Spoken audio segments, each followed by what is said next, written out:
స్థానాలకి ఆగిపోయిన పరిస్థితులు మొట్టమొదటిసారిగా కేంద్రంలో ఉన్న పార్టీకి పూర్తి మెజారిటీ లేదు. 240 స్థానాలకి ఆగిపోయిన పరిస్థితులు. మరో పక్క చంద్రబాబు నాయుడు గారికి 16 స్థానాలు అంటాడు. ఎన్డీఏలో తానే చక్రం తిప్పుతా అన్నట్టుగా మోడీ పక్కనే కూర్చొని కనిపిస్తాడు.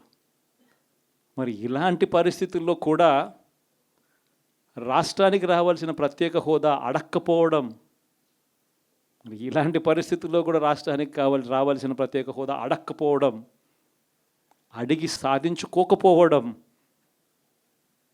శిశుపాలుని తప్పుల్లో, వరుస తప్పుల్లో, పాపాల్లో ఇవన్నీ కూడా బాగాలే.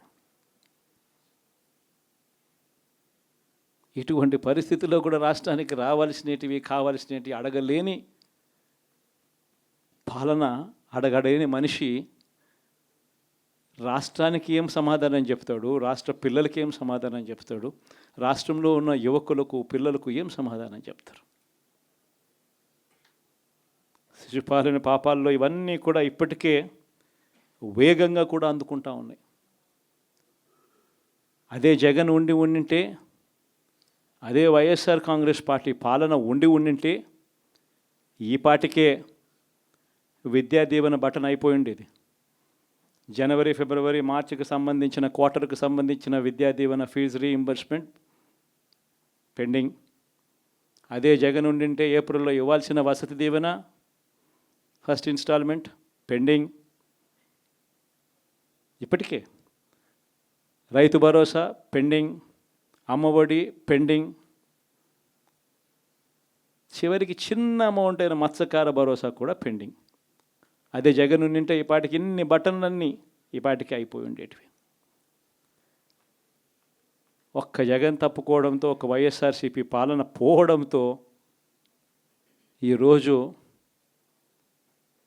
అమ్మఒడి బటనింగా రాలా, రైతు భరోసా బటనింగా రాలా, విద్యా దీవెన పెండింగ్, వసతి దీవెన పెండింగ్.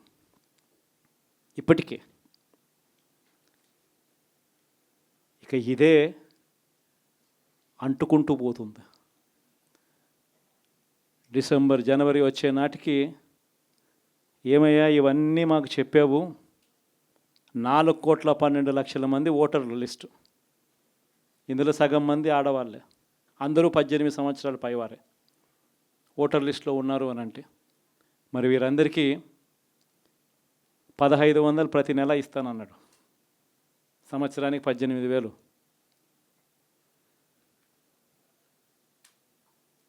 ఇందులో పెన్షన్లు తీసుకునే వాళ్ళు ఒక 30 లక్షల మందిని బహుశా ఆడవాళ్ళకి పక్కన పెట్టినా కూడా 60 సంవత్సరాల పైన ఉన్న వాళ్ళు అని పక్కన పెట్టినా మిగిలిన 1,80,00,000 మంది ఎదురు చూస్తున్నారు.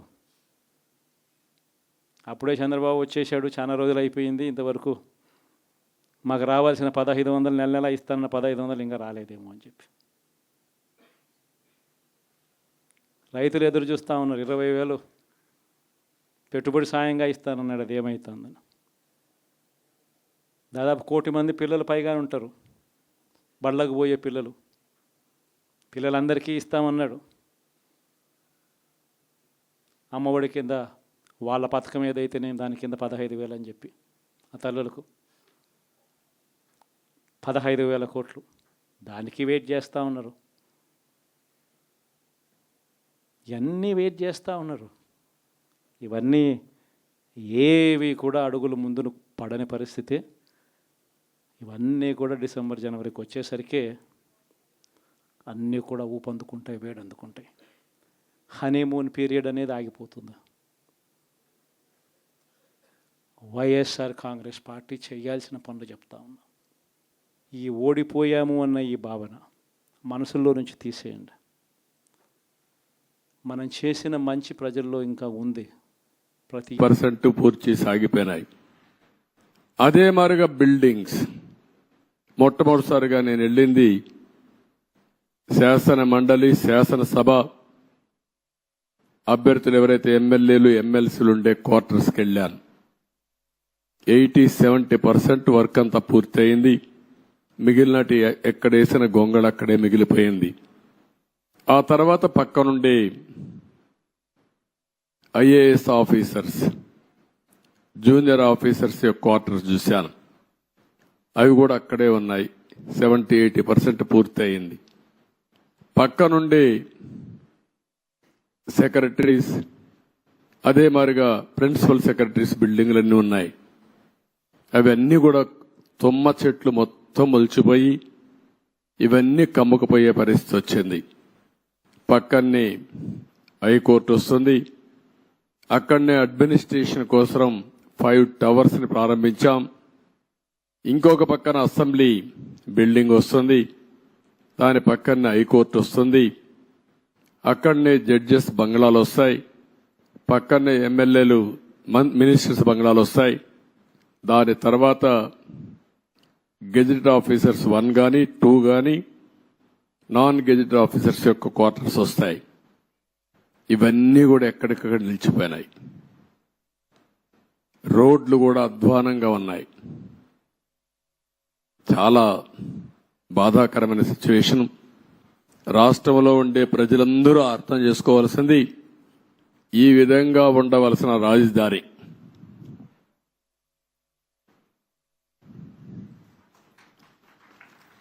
మనం ఆ రోజు ప్లాన్ చేసింది. నేను మళ్ళీ ఒక వైట్ పేపర్ ఒకటి రిలీజ్ చేస్తాం. అందులో డీటెయిల్స్ అన్ని పెడతాం. ఈ రోజు నేను ఫస్ట్ టైం వచ్చింది రాజధానిని చూడడానికి వచ్చాను. ఎక్కడున్నామో అధ్యయనం చేయడానికి వచ్చా. భవిష్యత్తులో ఏం చేయాలనో ఇక్కడ అమరావతిలో ఉండే రైతులే కాకుండా రాష్ట్రంలో ఉండే ప్రతి ఒక్కరూ సజెషన్స్ ఇచ్చే విధంగా ముందుకు పోవాల్సిన అవసరం ఉంది. తొందరలోనే ఒక వైట్ పేపర్ కూడా పబ్లిసైజ్ చేస్తాం. ఒక వైట్ పేపర్ పబ్లిసైజ్ చేసి ప్రజలు అందరూ కూడా చర్చించుకోవాల్సిన అవసరం ఉంది. నేను ముందే చెప్పాను, ఇది ఏ ఒక్కరి కోసమో కట్టే రాజధాని కాదు.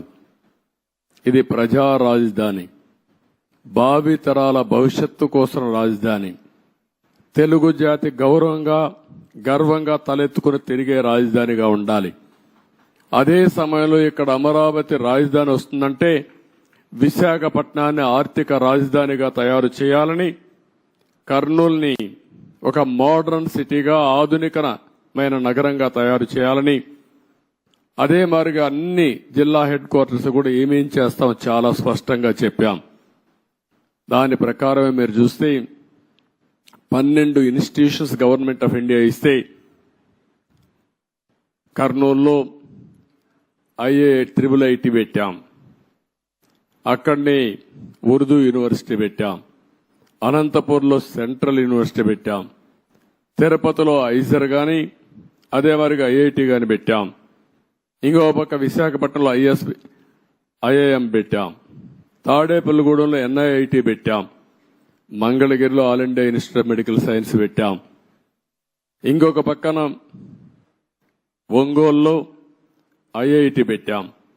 ఈ విధంగా అన్ని విజయనగరంలో ట్రైబల్ యూనివర్సిటీ పెట్టాం. అన్ని ప్రాంతాల అభివృద్ధి కోసం, సమగ్ర అభివృద్ధి కోసం ఆ రోజే చాలా స్పష్టమైన విధానాన్ని ప్రకటించాం. ఈ రోజు మనం చూస్తే ఏది జరిగే పరిస్థితి లేకుండా పోయింది. నేను అందుకనే ఈరోజు డీటెయిల్స్ పోవడం లేదు. బ్రాడ్గా మీ అందరికీ ఒక